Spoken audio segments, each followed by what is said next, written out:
Salut, j'espère que vous allez bien. Aujourd'hui, on va parler d'une hormone qui est très peu connue, mais qui peut t'aider, si tu la connais bien, à commencer à perdre du poids sans te frustrer. Je te laisse avec le générique.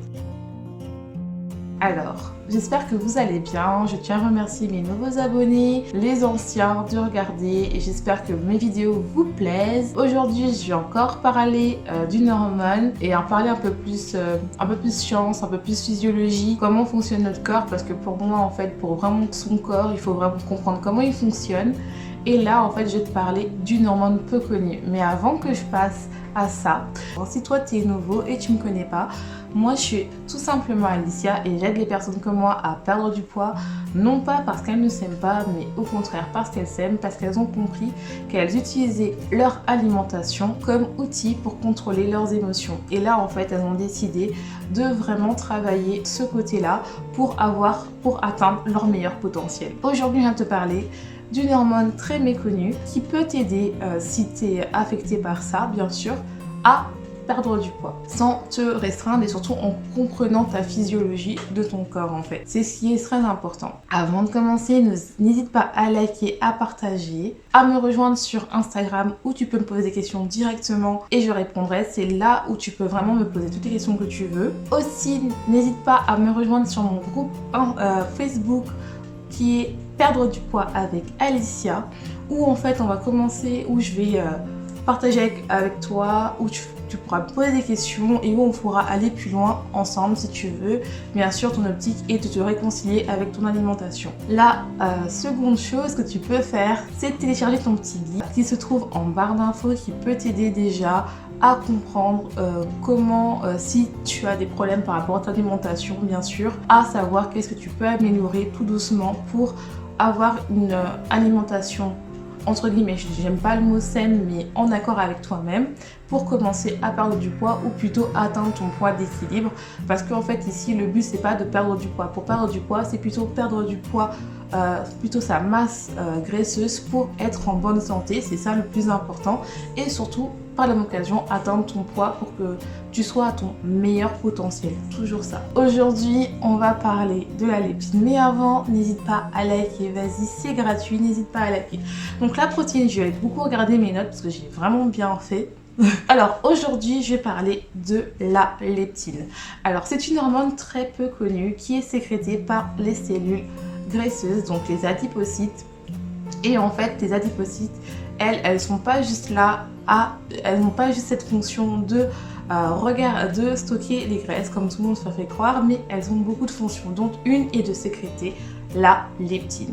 Donc qu'est-ce que c'est la leptine? C'est une petite hormone mais qui est considérée comme une hormone, mais c'est pas vraiment une hormone parce que c'est pas sécrété par une glande, parce que normalement une hormone c'est sécrété par une glande, et la leptine, lorsqu'elle est sécrétée, elle est importante parce que c'est un peu une hormone qui est considérée comme l'hormone de satiété, c'est-à-dire que lorsqu'elle est produite, elle va aller dans ton cerveau au niveau de la région de l'hypothalamus, et là, elle va dire à ton cerveau, dès qu'elle est en concentration suffisante, dès qu'elle est présente en une concentration spécifique, elle va dire à ton cerveau, ça y est, on a assez mangé, c'est-à-dire les réserves de graisse sont pleines, donc là on peut arrêter de manger, c'est génial. Donc normalement, plus tu as de cellules graisseuses et plus tu as de leptine. Et donc la leptine, en fait, c'est vraiment corrélé au niveau de graisse qu'on a. Donc c'est-à-dire que à un moment, quand on a un équilibre, le fait d'avoir de la leptine va te permettre en fait de réguler, ton corps va réguler tout seul, tu n'as pas besoin d'y réfléchir. Il va se dire quand tu arrêtes de manger, c'est parce que tu as assez de nutriments dans ton corps, donc les cellules graisseuses sont assez remplies et donc tu vas arrêter de manger. Ce qui crée un peu une homéostasie, un équilibre qui fait que ton corps il est bien fait quand tout fonctionne bien. Mais lorsque tu as une résistance à la gréline, tu as en fait ce mécanisme-là qui est rompu. Et donc, ce qui fait que tu peux, pour certaines personnes, c'est quand même difficile de perdre du poids parce que en fait, elles ont ce problème-là de résistance à la leptine. Et en plus, le pire des cas, c'est quand tu as le problème de la résistance à l'insuline et la résistance de la leptine parce que c'est corrélé. Parce que généralement, les personnes qui ont la résistance à la leptine ont potentiellement plus de chances d'avoir la résistance à l'insuline. Mais ça, je parlerai vraiment ça dans une autre vidéo. Et donc, quels sont les symptômes de la résistance à la leptine? Généralement, les personnes qui ont une résistance à la leptine, ils ont une accumulation de la graisse abdominale, c'est-à-dire on a une augmentation du ventre, on a tendance à beaucoup manger, de manger compulsivement, c'est-à-dire qu'on mange beaucoup, on a des pulsions. Attention, je ne dis pas que toutes les pulsions alimentaires et que toutes les personnes obèses ont la résistance à la ghreline, mais ça peut être un indice. Et en fait aussi, on a des fortes réactions inflammatoires parce que, comme je dis, la graisse, en fait, les cellules graisseuses ne sont pas juste là à être là. Elles ont des fortes propriétés de produire des cytokines qui sont des protéines inflammatoires qui créent des inflammations au niveau du ventre et qui n'est pas bon. Donc c'est tout ça qui fait que c'est quand même potentiellement dangereux et c'est potentiellement un signe que tu peux avoir des complications plus tard comme du diabète, comme des maladies cardiaques. Et qu'est-ce qu'on peut faire pour jouer sur ça? Qu'est-ce qu'on peut faire pour changer ça et commencer à réguler cette résistance à la ghreline et commencer? Donc la première chose que tu peux faire, c'est déjà, avant de t'embarquer à changer ton alimentation, à aller regarder plein de choses, c'est d'abord d'aller voir ton médecin pour doser ton taux de leptine pour voir si tu as une résistance à la leptine. La première chose que tu peux faire, tu as tendance à prendre de la graisse au niveau du ventre, une forte hypoconférence. Là, je te conseille quand même d'aller voir le médecin. De toute façon, dans tout changement, je vous conseille toujours d'aller voir un médecin parce que c'est lui qui peut voir qu'est-ce qu'il peut faire pour vous. Après, la deuxième chose à faire, c'est comme tu prends beaucoup de poids au niveau du ventre, il faut bien sûr jouer sur le fait de diminuer la quantité de graisse dans le ventre. Donc, qu'est-ce que tu peux faire, toi, tout doucement, pour jouer sur ça? La première chose, c'est de manger beaucoup plus de oméga 3, de manger beaucoup plus de poissons gras comme de la sardine, du saumon, qui va commencer à réguler à tout doucement la masse graisseuse qui se situe au niveau du ventre et ça prend du temps.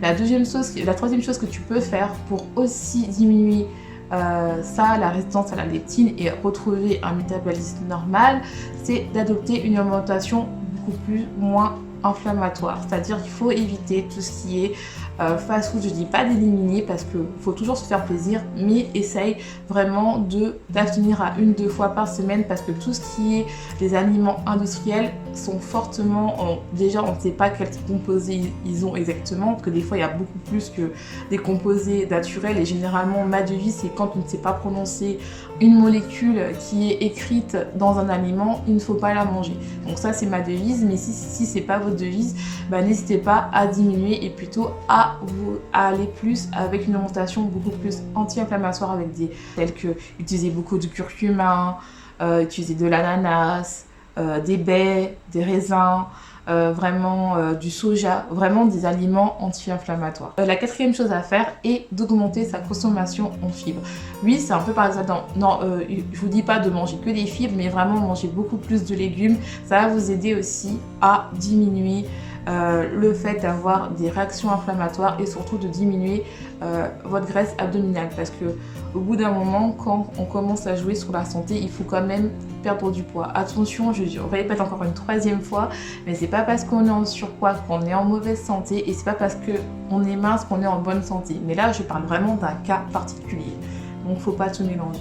Et n'hésite pas à t'abonner, à liker. Donc il faut augmenter sa consommation en fibres. Cinquième chose que vous pouvez faire, c'est bien dormir. Je ne dirai jamais assez, mais le fait d'avoir une bonne qualité de sommeil, de privilégier vraiment le fait de bien dormir, va permettre de réguler de manière naturelle vos hormones beaucoup plus facilement que si vous dormez peu. Généralement, je ne sais pas si vous avez remarqué, mais quand on dort mal, on a tendance à beaucoup plus manger parce qu'on a faim, on est irrité, on est beaucoup plus sensible. Donc faut vraiment, ça ne joue pas que sur le poids, mais le fait d'avoir une bonne qualité de sommeil le plus possible, ça vous permet de réguler vos hormones, de réguler vos sensations de faim et de satiété. Là, la sixième ou septième chose, je ne sais plus, c'est d'avoir une activité physique. Vous n'avez pas besoin de faire du HIIT, vous n'avez pas besoin de faire des sports extrêmes.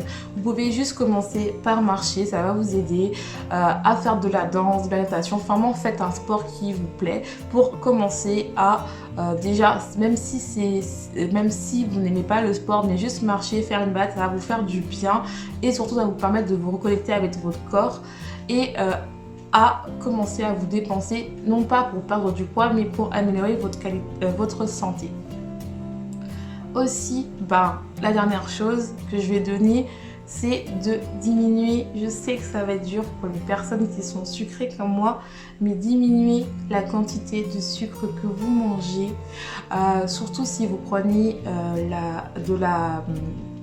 de la graisse au niveau du ventre. Je dis pas d'enlever, mais vraiment de diminuer et de favoriser plutôt des sucres à faible indice glycémique, comme des baies, comme tout ce qui est baies. Vraiment favoriser vraiment les aliments à faible indice glycémique, parce que ça va vraiment vous aider à diminuer. Parce qu'au bout d'un moment, je veux bien qu'il faut manger, écouter notre sensation de faim, mais quand ça commence à jouer sur notre santé, il faut vraiment faire un petit effort pour juste changer un petit peu. Je dis pas d'arrêter de manger ce qui vous fait plaisir, au contraire, mais peut-être en mangeant moins et surtout en mangeant en adoptant une alimentation plus avec des aliments à faible indice glycémique, juste le temps de diminuer votre graisse abdominale, parce qu'en fait, et vous pouvez voir, il y a beaucoup de recettes avec des faibles indices glycémiques qui va vous permettre de changer votre mode de vie, parce qu'en fait généralement si vous avez pris de la graisse abdominale, vous avez une résistance, c'est parce que vous avez un mauvais comportement avec votre alimentation. Et le fait de commencer à vous documenter sur ça, à regarder des vidéos ou à regarder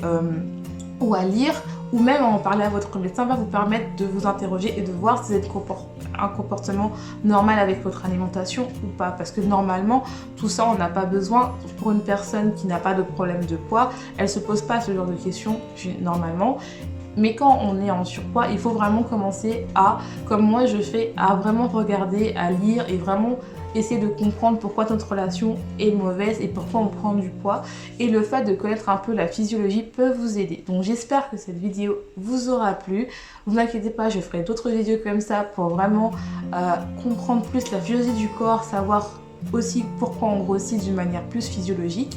Et je vous dis à une prochaine fois. N'oublie pas de télécharger ton petit guide, de me rejoindre sur Facebook et de liker et de partager la vidéo qui peut aider d'autres personnes qui sont dans la même situation que toi.